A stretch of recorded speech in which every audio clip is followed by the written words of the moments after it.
तो अशरफ वानी हमारे साथ हमारे सहयोगी इस वक्त जुड़ चुके हैं, ग्राउंड पर वो मौजूद हैं। अशरफ, जरा विस्तार से पहले ये बताइए, कब हुआ ये धमाका, किस ढंग से ये धमाका किया गया और जिसने धमाका किया उनके बारे में कोई जानकारी मिल पाई है क्या? अर्पिता, कल करीब 9 बजे जो यहाँ का काबुल का समय है, और अगर भारत की बात करें तो 10 बजे के आसपास ये धमाका हुआ। खैर ख्वाना इलाका है जो आउटस्कर्ट्स में आता है इस अफगानिस्तान के राजधानी काबुल शहर में। वो इलाका जो है, वहाँ से अलग अलग प्रांतों के लिए वाहन निकलते हैं। कहीं न कहीं कहें तो काबुल शहर का बॉर्डर का वो इलाका है।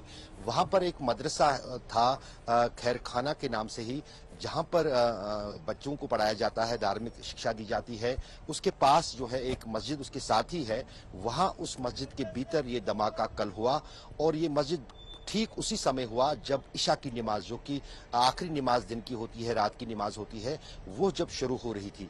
तो अभी तक जो है मौत का आंकड़ा जो अभी तक ऑफिशियली बताया गया, 21 लोगों की जान इसमें गई है, जिसमें कुछ तालिबान के लड़ाकू भी हैं और साथ ही साथ कुछ बच्चे भी हैं, और करीब जो है 25 लोग जो हैं वो इंजर्ड हैं, जिनको काबुल के कुछ अस्पतालों में उनका इलाज चल रहा है।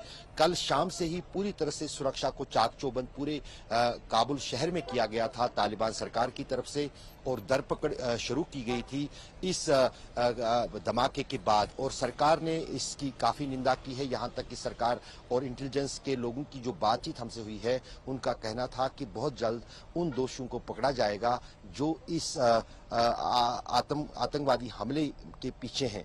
और कहीं ना कहीं जो अभी तक जो है, आप देख सकते हैं, हमारे कैमरा भी आपको दिखाएंगे किस तरह से सुरक्षा बढ़ा दी गई है पूरे काबुल शहर में। रात भर ये सुरक्षा थी, जगह जगह पर जो है सिक्योरिटी गार्ड्स तालिबान के तैनात किए गए हैं, जो वाहनों की तलाशी ले रहे हैं। हर नाके नुक्कड़ पर जो है ये तलाशी अभियान बीती रात से ही लगातार चल रहा था।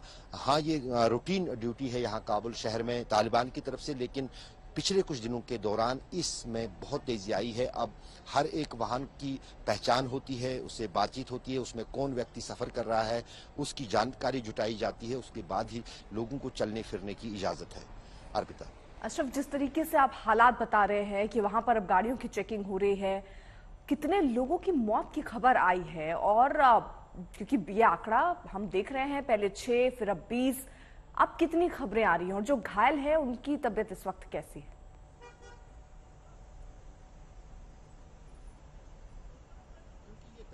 अर्पिता, काफी जोरदार था, और मस्जिद के भीतर तब हुआ जब सभी लोग नमाज पढ़ रहे थे, नमाज के लिए खड़े थे, तो एक साथ एकजुट लोग थे। तो किसी को वहां पर दूर दूर लोग नहीं थे, एक साथ लोग थे। पूरा परिसर जो मस्जिद का वो हिस्सा है वो ढह गया है उस धमाके साथ। इतना ताकतवर धमाका था। जाहिर है कि जितने भी लोग मस्जिद में उस वक्त मौजूद थे, जिनमें कुछ बच्चे भी थे, वो उनको क्षति पहुंची। उनमें से जो गंभीर रूप से घायल थे उन्होंने दम तोड़ा। अभी तक जो आंकड़ा बताया जा रहा है, जैसे आपने कहा, अभी ऑफिशियली फिगर वही 21 लोगों की जान इसमें गई है। यह आंकड़ा बढ़ भी सकता है, क्योंकि 40 के करीब बताया जा रहा है कि घायल हैं, जिनमें से कुछ की हालत नाजुक है। लेकिन यहाँ पर तालिबान की तरफ से जब भी इस तरह का कोई आतंकी वारदात होती है, कोई आतंकी हमला होता है, फिलहाल तालिबान की हुकूमत के आने के बाद तालिबान ने पूरी तरह से उन तस्वीरों को कैमरे पर लाना या बाहर देना सील कर दिया। वही जो आप शुरू में बता रही थी कि दोनों जगह हमने कोशिश की, उस जगह पर जाने की भी जहां पर यह धमाका हुआ है वो भी सील कर दिया गया है। वहां पर भी किसी को आने जाने की इजाजत नहीं है।